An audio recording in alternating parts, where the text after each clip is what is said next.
Hey, Bold and the beautiful fans, it's Radhika Storyline from Radhika Storyline, and we're going to talk about today's Bold and the beautiful episode, where one couture showing turned into a family feud soap opera in real time.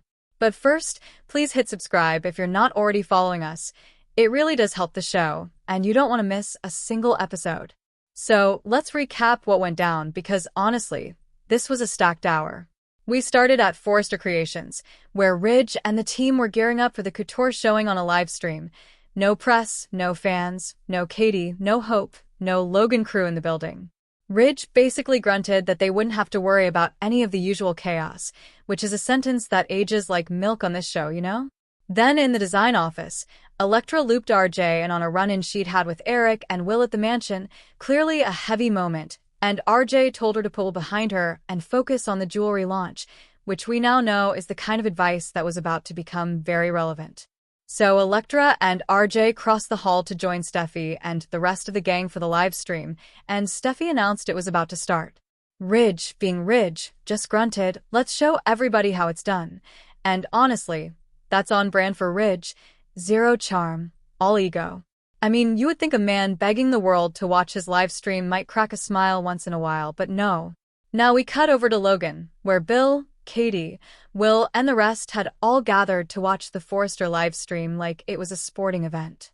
Will showed up late and looked like a wreck, clearly had a bad night, which tracks with everything we've seen lately, poor kid. Bill told his son he needs to get past this thing with Elektra, and honestly, I kind of feel for Will here, but Bill's patience meter is officially empty. Then they all sat down to watch the show, and Bill basically declared that no matter how good Forrester's couture looked, it wouldn't be enough to overshadow Logan. My man, the confidence, I mean, you have to admire the delusion. And then we got both sides watching the live stream at the same time, which is a cute little split-screen trick the show is doing more and more. Over at Forrester, Steffi watched the model walk down the runway and gushed that the dresses were fantastic. Now, I am not going to lie to you. I looked at those dresses and thought they were kind of plain, which is awful, but let's just say Steffi's taste and my taste are not the same. Over at Logan, Bill was already composing his victory speech in his head. So everybody's watching, everybody's smug, and then boom, an interview with Eric pops up. So this interview is where the episode detonates. The reporter starts asking about the unusual launch, which makes sense, no press, live stream only, fair question. But then the reporter starts hedging about Logan, dropping little hints that Eric has been spending time at Logan's design table, doing consulting work with his own daughter Katie. And Eric goes berserk. He starts ranting on camera about how Logan has been trying to steal Forrester's thunder, how Katie stole her niece from us, meaning Hope, and he just completely unravels. Ridge is trying to pull him away, Steffi is probably dying inside, and Eric is out there yelling about how Hope and Katie stabbed them in the back, blaming it all on Bill, name-checking Will like his hot-headed son is somehow the architect of this whole war. It's a disaster. A flat-out, on-camera, no-take-backs disaster. And the cherry on top of this disaster Sunday? Back at Logan, Bill is elated. He literally says they can't buy this kind of publicity. This man is using his rival's public meltdown as a marketing tool, and he is thrilled about it. Honestly, that's diabolical, but you have to respect the hustle, even if it's tone-deaf.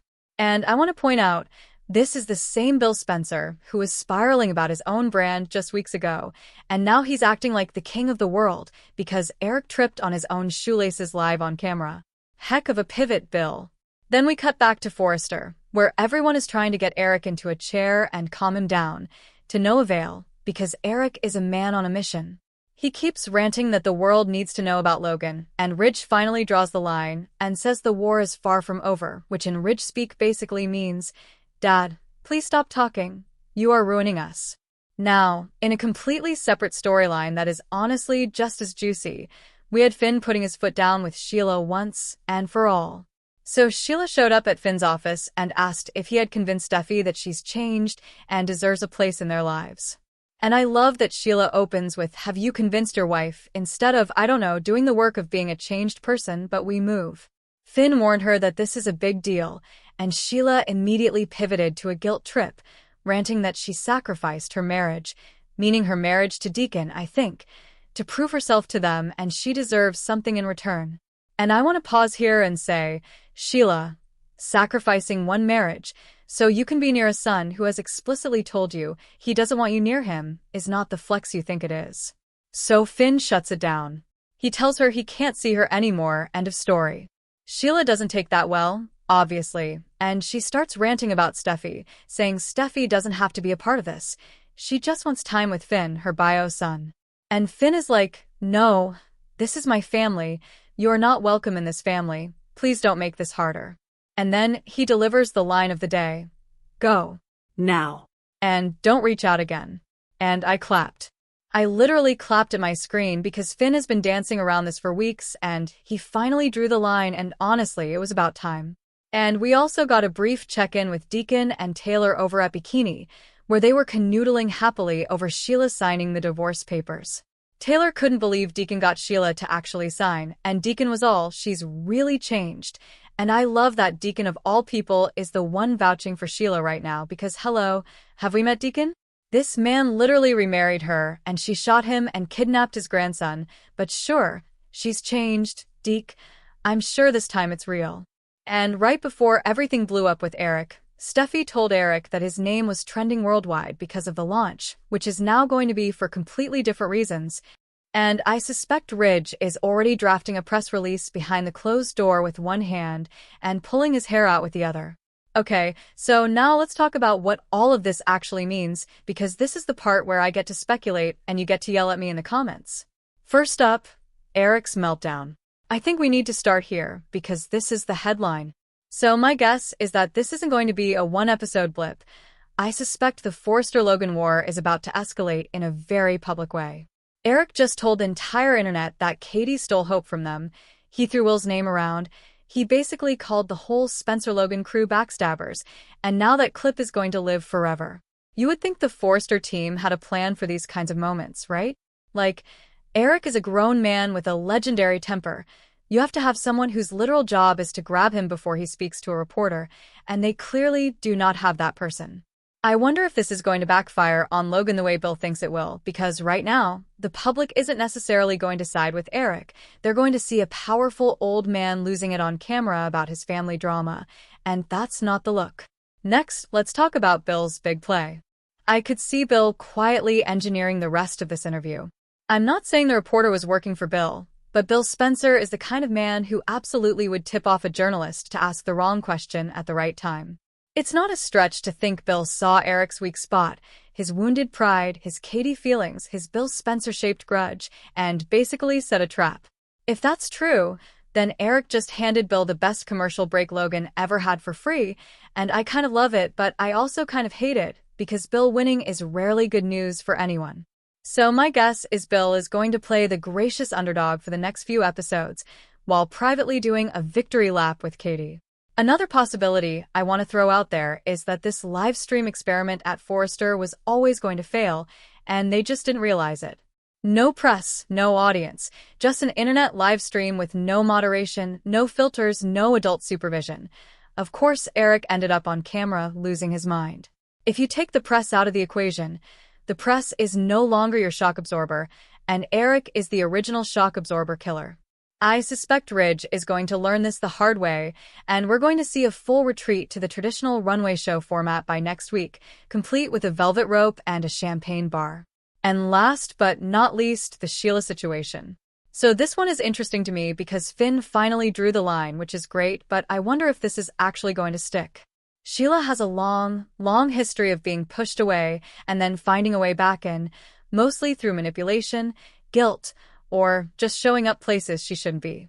My guess is that by the end of next week, Deacon is going to be the weak link. He's already defending Sheila, already telling Taylor she's changed, and Deacon has never met a woman he couldn't rationalize back into his life. I suspect Sheila is going to use Deacon as a backdoor to get to Finn and Steffi, even if Finn explicitly told her not to reach out again, because Sheila does not respect boundaries. She respects opportunity.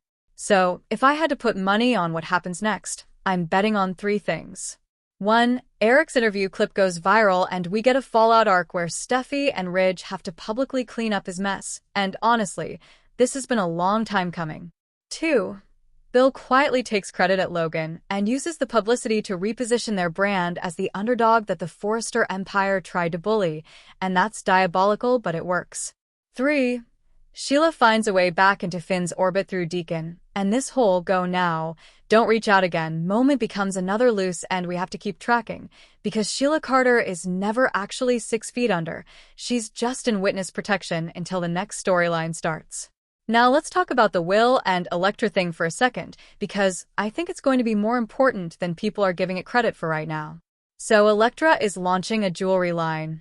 RJ told her to focus on it and put Will behind her, which is giving very much "I'm moving on, I just haven't decided how I feel about it yet" energy. Will showed up late to the Logan watch party, and Bill told him to get over it, which is the opposite of help and the opposite of compassion. I suspect one of these two is going to make a move that the other wasn't expecting. Either Elektra is going to throw herself into the jewelry launch to keep busy and accidentally become the breakout star of the Forrester fashion universe, or Will is going to do something impulsive at Logan because Bill is putting so much pressure on him. I could see Will doing something that genuinely hurts his dad's brand this season, not because he's a villain, but because he's a kid who is drowning and his dad keeps handing him a bigger shovel. Let me know what you think, because I'm genuinely torn on which way this one goes. So my final take, and I am going to give it to you straight. Eric just gave Logan the best free publicity they've had in years, and I don't think he even knows it yet. Bill is going to ride this wave all the way to the bank, and the Forrester team is going to spend the next few weeks trying to put the toothpaste back in the tube around Eric's temper. Sheila is going to keep poking at Finn until one of them cracks, and Deacon is going to be the soft underbelly of that whole mess. We'll see. Thank you for being a loyal listener. Follow us wherever you get your podcast, because you don't want to miss the next episode. Radhika Storyline is on all the major podcast platforms, including Apple Podcast, Spotify, iHeartRadio, and more.